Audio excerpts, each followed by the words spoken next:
Bonjour à tous, nous sommes à l'IHU Méditerranée à Marseille pour un débriefing avec le professeur Bernard Lascola, qui nous remercions de nous accueillir. Bonjour professeur. Bonjour. Vous êtes spécialiste en culture cellulaire, en maladies infectieuses. Quel est votre rôle exact à l'IHU et depuis combien de temps y travaillez-vous? Enfin, l'IHU, c'est l'IHU, vous savez, la construction n'est pas très ancienne. Donc moi, je travaille dans l'équipe de Didier Raoult depuis que je suis interne, vous voyez. Donc c'est pas hier. Donc ça fait très longtemps que je travaille ici. Donc effectivement, j'ai toujours travaillé sur les microbes. Donc moi, je mélange les bactéries et les virus, quoi. Donc j'ai travaillé aussi bien sur les bactéries que les virus. Mais en gros, avec fil conducteur, des choses qui étaient soit dangereuses, soit qui étaient compliquées à cultiver. Et souvent, c'est les mêmes. Et donc vous avez, en particulier, vous avez la responsabilité ici du laboratoire voilà, P3. Laboratoire NSB3, en gros de tout ce qui est les cultures cellulaires. Voilà. Et donc et bien sûr, donc pour les bactéries dangereuses, type la peste, l'anthrax, le charbon. Puis on a oublié, mais ça, parmi les crises qu'on a eues, on a eu les poudres, et donc ça aussi, à l'époque, c'était moi qui m'en occupais aussi. D'accord. Et alors P3, c'est un niveau de sécurité qu'on a un peu découvert dans cette crise pour le grand public avec le fameux laboratoire P4 de Wuhan. On a découvert qu'il y avait différents niveaux. Ça correspond à quoi? À des choses très dangereuses? Voilà, en gros, pour les micro-organismes qui sont pathogènes pour l'homme, on va classer c'est niveau 2, 3 et 4. Les 4, c'est vite fait, c'est les horreurs, genre Ebola. En gros, c'est les fièvres hémorragiques.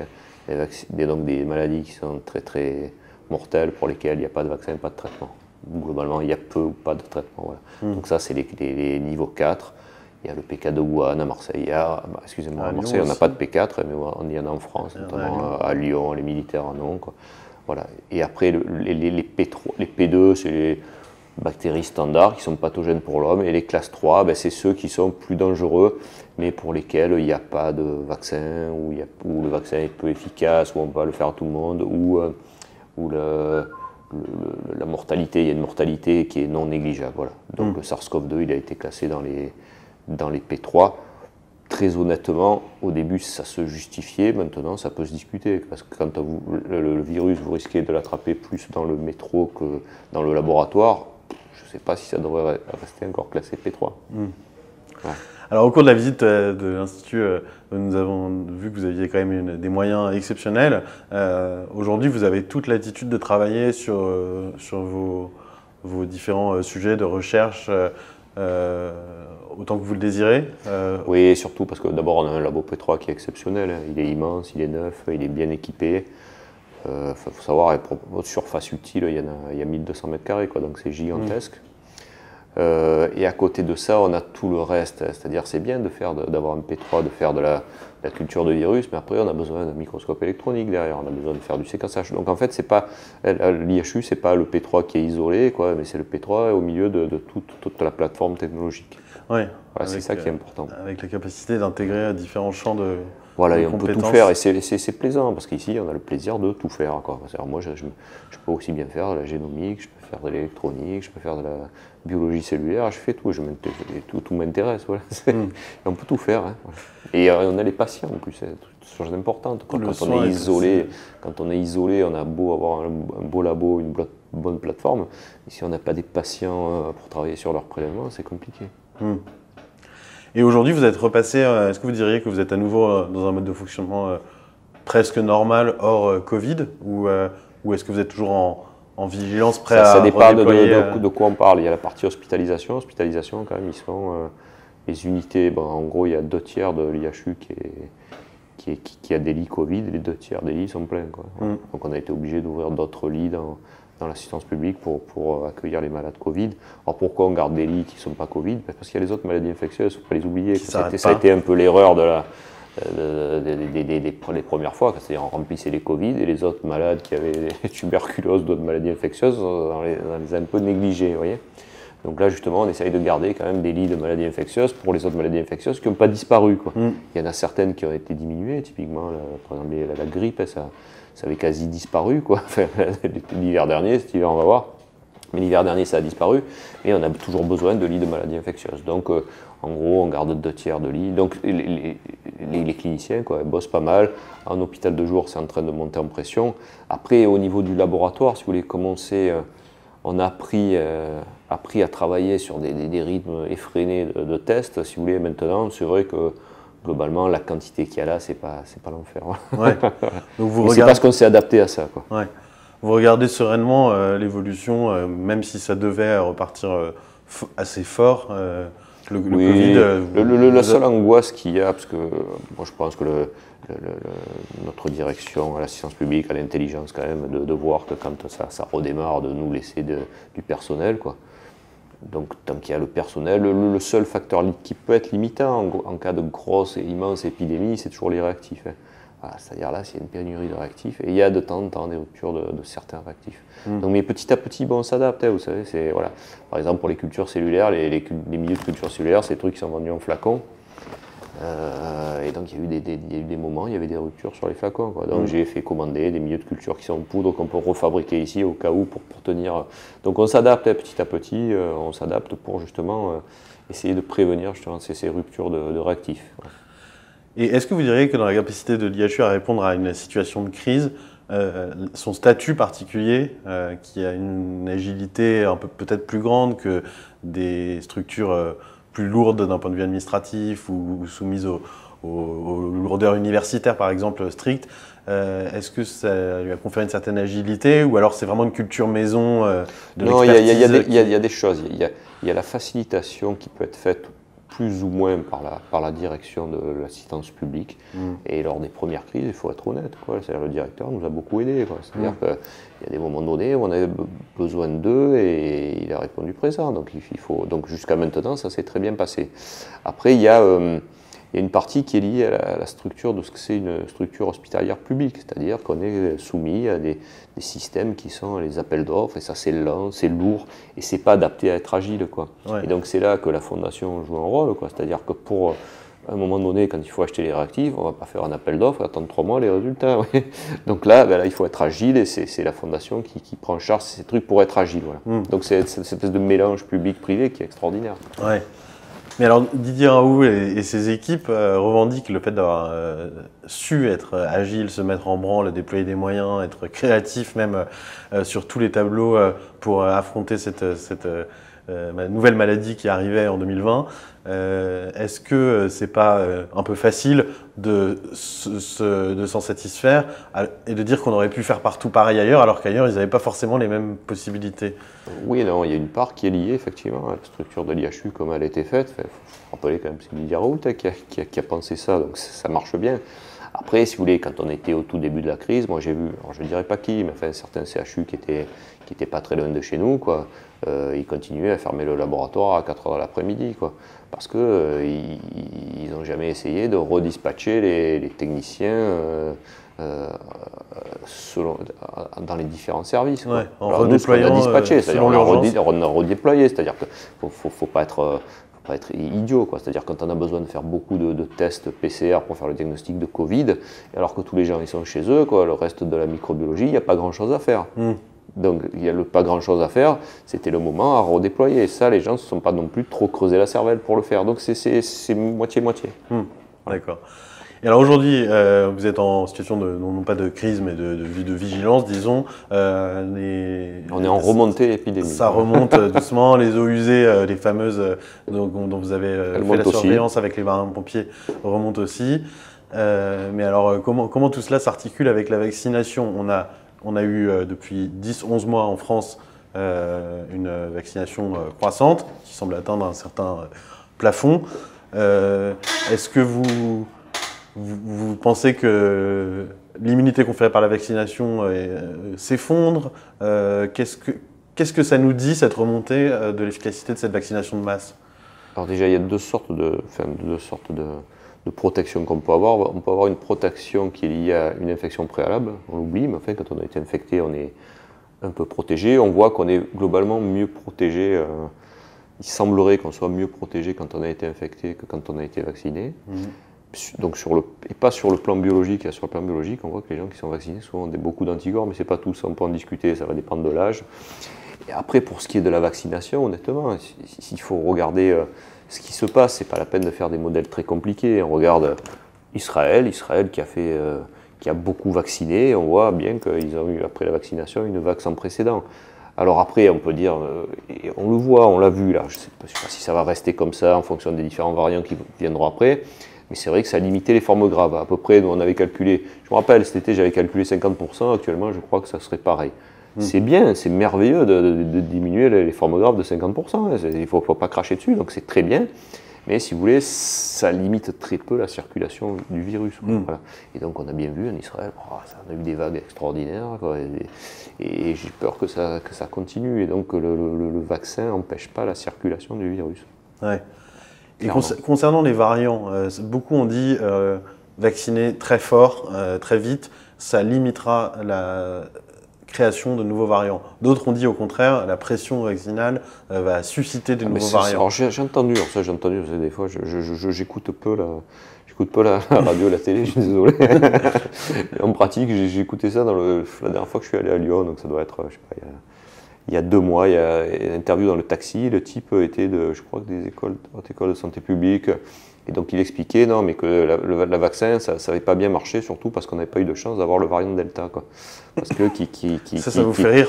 Ouais, c'est rigolo parce que il ne faut pas imaginer que les variants qui vont ressortir ce seront des sous-choux, ce sera des variants Delta améliorés, c'est-à-dire qui sont de plus en plus résistants aux anticorps justement, quoi. Ouais.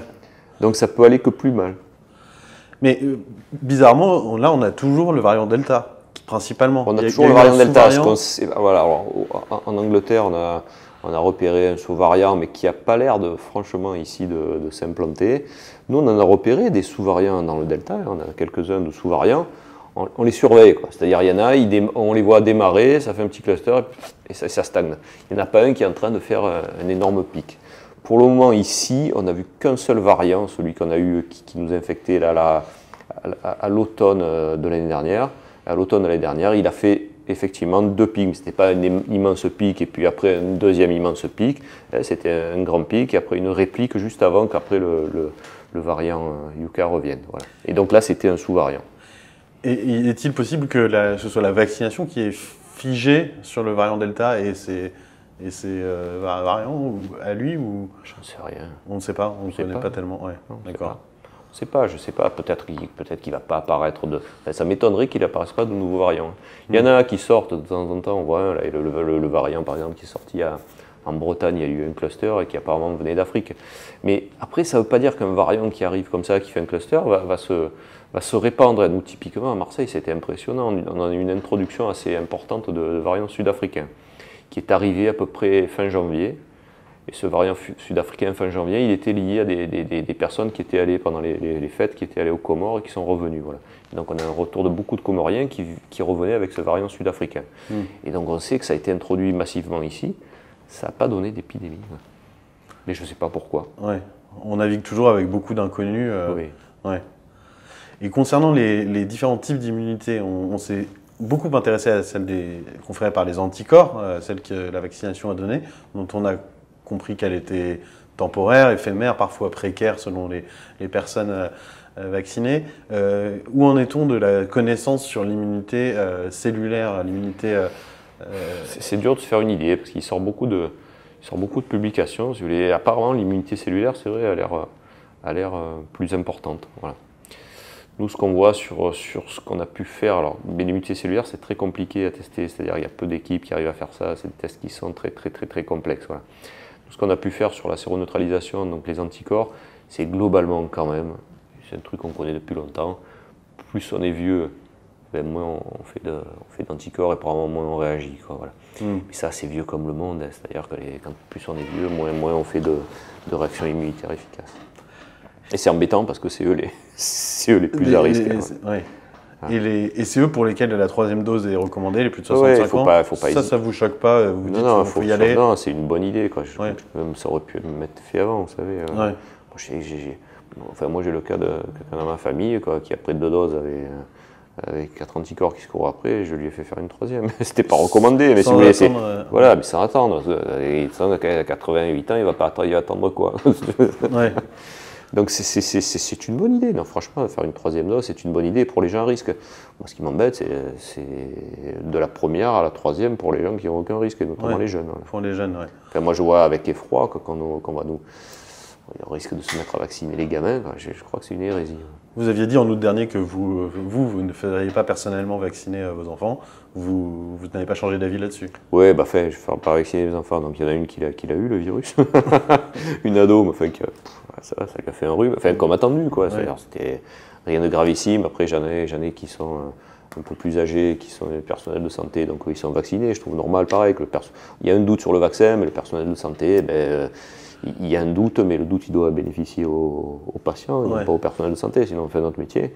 Et donc oui, j'en ai qu'une qui est en âge de se faire vacciner, et que je n'ai pas fait vacciner, et que je préfère ne pas faire vacciner. Après, si ça devient obligatoire, si vous voulez, déjà, c'est compliqué pour ces gamins, parce qu'on les exclut de faire du sport, pour une efficacité, encore une fois, qui est plus que douteuse.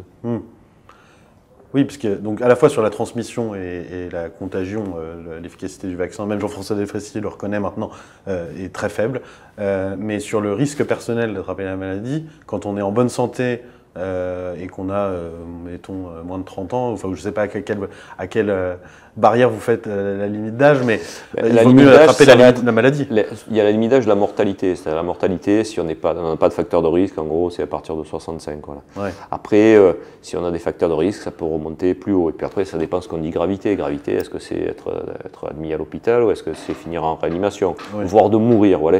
Donc il y a une gradation. Mais bon, en gros, c'est vrai que plus on est jeune, et si on est jeune, on a bonne santé, on n'a pas de facteur de risque, globalement, il n'y a pas des raretés, il n'y en a pas. Voilà. Et donc il faudrait laisser les jeunes se contaminer, laisser circuler le virus. Oui, après, je ne suis pas non plus pour que ce soit la fête permanente et que tout le monde se contamine. Quoi. Oui, voilà, c'est-à-dire que là, voilà, ça finit quand même, ça fait un énorme réservoir, si vous voulez. Et là, on a oublié complètement, en gros, ce système de passe sanitaire, ça fait diminuer les gestes barrières, ce qui était une erreur. C'est-à-dire que cet hiver, on va voir si les gens ont bien intégré la chose. Si les gens ne font plus de gestes barrières, on va voir réapparaître les maladies respiratoires habituelles, et notamment, par exemple, la grippe. On avait vu, par exemple, le VRS, ça avait un peu diminué chez les gamins. Quoi. Là, cette année, là, on est déjà, les RL sont déjà pleines de VRS chez de petits gamins. Quoi. Et jumeler, par exemple, les campagnes de vaccination contre la grippe avec une dose de rappel, une dose booster, ça vous paraît pas aberrant? Non, ça me paraît pas aberrant. Après, je sais pas, je n'ai pas vu, parce que vous savez, quand vous mélangez des vaccins, il y a potentiellement, mais c'est pas toujours, potentiellement, il y a des risques d'antagonisme. Donc, je ne sais pas si ça a été, je m'intéresse pas non plus spécifiquement au vaccin, et puis bon, c'est quand même assez nouveau, quoi. Il y a des vaccins qu'il ne faut pas mélanger. Voilà. Mais sinon, s'il n'y a pas d'antagonisme entre les deux vaccins, ça ne me choquerait pas. Et de garder la même population, d'ailleurs, que la population à qui on rembourse le vaccin. Oui. Puisque les personnes âgées, à partir de 65 ans, le vaccin contre la grippe est remboursé. Et est-ce que les vaccins Covid, on peut les mélanger? Parce qu'Olivier Véran a triomphalement annoncé qu'après une dose d'AstraZeneca, puis une dose de Moderna, il avait fait une dose booster de Pfizer, alors qu'il n'est pas du tout en catégorie d'âge de la 3e dose. Est-ce que vous pensez qu'il va y trouver une Janssen pour faire le carré magique ensuite? Non, mais je ne vois pas quelque chose qui pourrait dire que c'est mal de changer. Okay, voilà. C'est-à-dire, parce qu'on l'a vu, ça c'est net, c'est-à-dire les gens qui ont la meilleure immunité, c'est les gens vaccinés qui se sont infectés. C'est vaccinés, donc on en voit plein, parce que il y a beaucoup de vaccinés qui sont infectés. C'est ceux-là qui ont les taux d'anticorps les plus élevés. Ouais. Après, est-ce que le taux d'anticorps neutralisant plus élevé, c'est plus protecteur? Il semblerait quand même. Et donc, chez les vaccinés infectés, il y en a quand même moins chez les jeunes que chez les vieux. Ça, c'est lié au fait, apparemment, d'après les données... Attendez, les vaccinés qui ont acquis la maladie, c'est ça? Oui. Oui, et alors, il y en aurait? Il y en aurait sans doute moins chez les jeunes que chez les personnes âgées. C'est lié au fait que vous évoquiez tout à l'heure que quand on est jeune, on réussit mieux au vaccin. Oui. L'idée de vacciner la population générale pour protéger les personnes à risque, c'est pas une idée bête, attention. Ça a été montré, par exemple, au Japon, ils avaient fait quoi? Ils avaient vacciné les gamins, ils avaient montré qu'en vaccinant les gamins, on diminuait la maladie chez les personnes âgées. Donc, c'était pas une mauvaise idée. Donc, si le vaccin avait été très efficace, si vous voulez, ça pouvait se justifier de vacciner toute la population pour comment dirais-je, protéger les plus à risque. Mais ça marche pas. À l'évidence, ça marche pas. Donc, il faut arrêter. Une dernière question sur les anticorps facilitants. Il y a une étude de Jacques Fontini et Jean-Marc Sabatier qui explique que les vaccins peuvent les faciliter, les créer, les développer. Quel est votre jugement là-dessus? Je crois que vous travaillez sur ces anticorps. Oui, non, mais je travaille aussi avec Jacques. Hein. D'accord. Voilà, je connais bien Jacques Fontini. Non, mais justement, c'est un truc très, très intéressant. Pour le moment, si vous voulez, le problème, c'est que ce n'est pas objectivé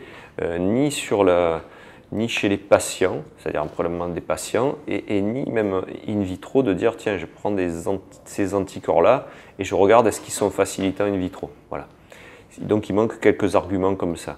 Mais c'est pas impossible, et notamment le truc le plus frappant qu'on a vu, c'est les gens qui sont vaccinés et qui font un Covid juste après. Quoi. Ça a été observé notamment chez les professionnels de santé, c'est publié. Hein. C'est publié, les gens ils sont vaccinés, juste après ils font un Covid.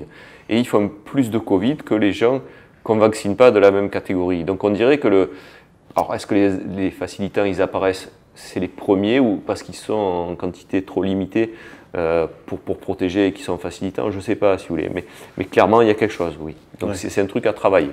Mais pour moi il n'y a pas vraiment d'évidence qui le démontre. Ça a été montré par exemple, je crois, c'est pour la dengue, ça oui, ça c'est vrai. Pour la dengue, il y a des anticorps facilitants chez les gens vaccinés. Oui, mais pour le Covid, à ce stade, on est encore en recherche pour vous. Mais il faut se poser la question. Quoi. Ça voudrait dire que d'abord on risque très tôt de se contaminer quand on est vacciné, et après est-ce que les anticorps qui sont à la fin, qui décroissent, est-ce que c'est des facilitants qui restent ou pas? Enfin ça j'en sais rien, on ne sait pas. Oui. Mais ça pourrait expliquer pourquoi par exemple dans des pays comme Israël qui ont vacciné très tôt, ils ont eu autant de contamination. Si quand on baisse le taux et que le taux qui est bas qui est facilitant, en fait je ne crois pas quand même que... La tendance, quand même, c'est pas de faire des facilitants sur la fin, c'est plutôt au début. Mais enfin, on verra. Un mot de la fin. Est-ce que vous avez appris ou bâti une leçon de ces 18 derniers mois de gestion de crise dans votre mission, vous, de professeur, de chercheur, de soignant? Pour nous, ça a été une période qui était dure, mais qui est passionnante. Hein, si vous voulez, moi, honnêtement, j'avais... outre le P3, j'étais responsable de ce qu'on appelle l'unité fonctionnelle de crise en maladie infectieuse. Et jusqu'à maintenant, les crises en maladie infectieuse, on ne peut pas dire que ça avait été très, très violent. Hein. C'est-à-dire, on a vu la grippe H1N1, mais on s'était vite rendu compte que ce n'était pas la fin du monde. Il y a eu les poudres après le 11 septembre. Donc là, au moins, avant de partir à la retraite, j'aurais eu ma crise en maladie infectieuse. D'ailleurs, à tel point que mon UF était ridiculement petite pour répondre à cette crise. Mais voilà, et donc ça a été une période vraiment passionnante. Alors après, il y a ce qui est autour, c'était un peu dur parce que des fois j'ai l'impression qu'on est détesté par certains de nos collègues, pas tous heureusement quand même. Voilà, mais bon, c'était une période, ça reste une période passionnante. Entendu. Merci beaucoup de nous avoir partagé l'essentiel de vos vues de cette période passionnante. Merci, professeur Lascola. Merci, au revoir. Et merci à tous d'avoir suivi ce débriefing sur France Soir. À bientôt sur francesoir.fr. Au revoir.